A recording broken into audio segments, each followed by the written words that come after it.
بسم الله الرحمن الرحیم. د مرسته وکړه پیج درنو قدرمنو لیدونکو سلامونه او نیکې هیلې. قدرمنو ملګرو، د دروبه ولسوالۍ اړوند د ګوډکو قریه ده. هغه قریه ده چې په دې کې ډیری یتیمانان اوس مهال ژوند کوي.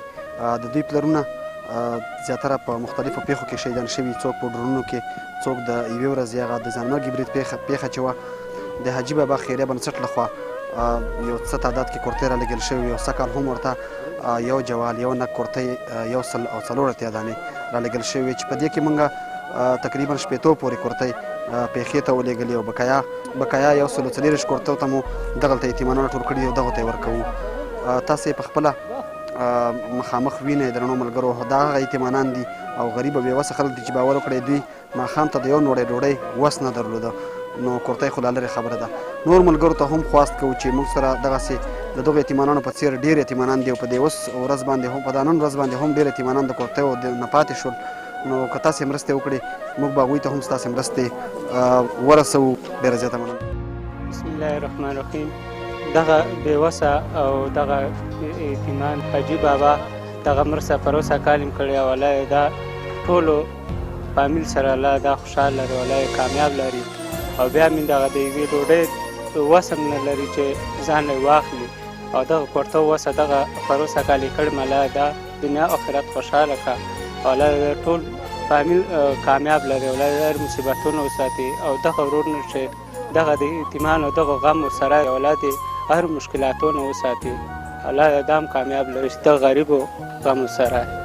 الله پاک روزګار ده دا بنیادم چې چا خدا مرسته کړي الله دې ډېر ایمان نصیب کا او پس ایمان خالق روزګار ګلي ګلزار کا او رب العالمین د بعد خوشاله کاندي او ډېر ماشومان یې را پاتې شو خو کور دې باندې ډېر وبتین دغه ډېر خلک دي نو لږ مخلوق خو نه بس هغه چا پوه شو څوک پاتې شو او الله پاک روزګار ده په دې دنیا هم دی خوشحاله کا په هغه دنیا باندې چې هر چا دا مرسته کړي.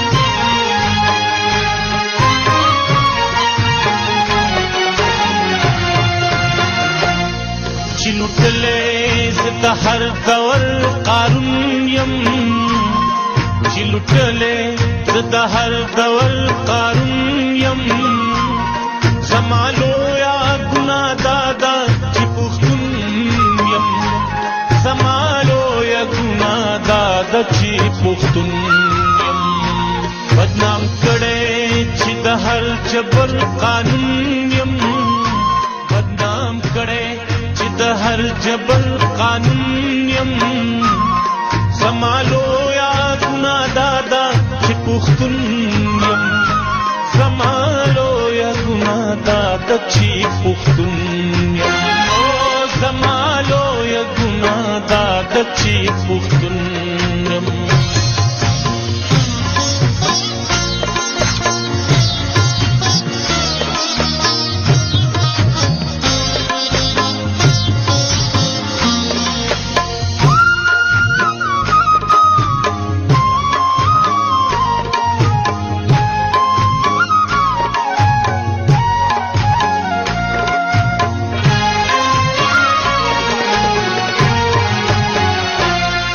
خرڅ کړی یم خپلو رهبران د وختونو په بې رحمه دلالانو، په مخ مخ یم وهلې غاصبانو، چې حالاتو په دار کړی نن پرون یم، چې حالاتو په دار کړی نن پرون یم، زما لویه ګناه